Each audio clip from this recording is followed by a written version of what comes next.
अस्सलाम वालेकुम, welcome back to my mini blog. अल्हम्दुलिल्लाह चौथा रोजा भी गुजर गया खैर और आफियत के साथ। और हाँ, आज ब्लॉग थोड़ा सा लेट हो गया क्योंकि मुझे जाना था कपड़े लेने के लिए, तो मैं वहाँ गई हुई थी, इस वजह से ब्लॉग नहीं डाल पाई मैं टाइम पर। और इफ्तार के बाद जो है ना, हमारी कोई भी चीज वेस्ट नहीं होती, हम लोग बाद में भी खाते हैं। ऑफ कोर्स वो तो सभी खाते होंगे क्योंकि थोड़ा सा टाइम होता है, थोड़ा सा खा के हम लोग नमाज पढ़ते हैं, उसके बाद खाने के लिए फिर से बैठ जाते हैं। और मेरी जिंदगी है तू कौन कौन देख रहा है। उसके बाद मैंने अपने भाई को उठाना शुरू कर दिया क्योंकि सहरी का टाइम हो चुका था। और ये लोग भाई बड़े ढीठे, उठते ही नहीं है, एंड तक इन लोगों को उठाते रहो।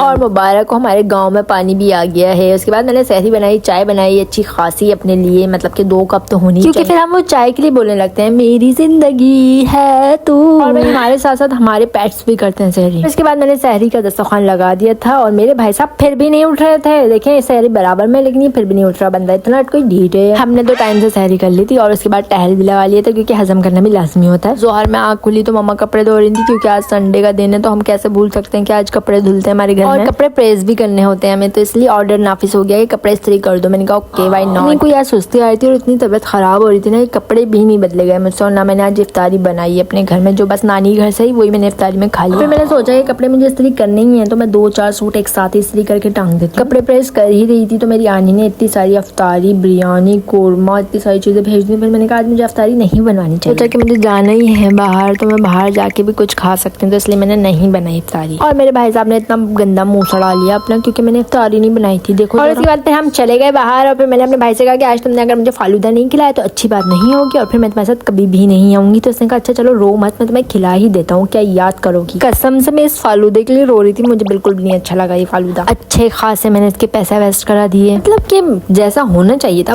वैसा नहीं था। और मैंने अपने भाई को ही खिला दिया वो पूरा फालूदा। कभी ना इंसान बना बना के थक जाता है और उसका दिल चाहता है कि वो बाहर जाके कुछ खा ले, तो यही सीन मेरे साथ था, तो मैं इसलिए बाहर आ गई कुछ खाने के लिए। और उसके बाद चली गई मैं अपनी फूफो के घर पे। चलो मिलते हैं नेक्स्ट व्लॉग में, बाय।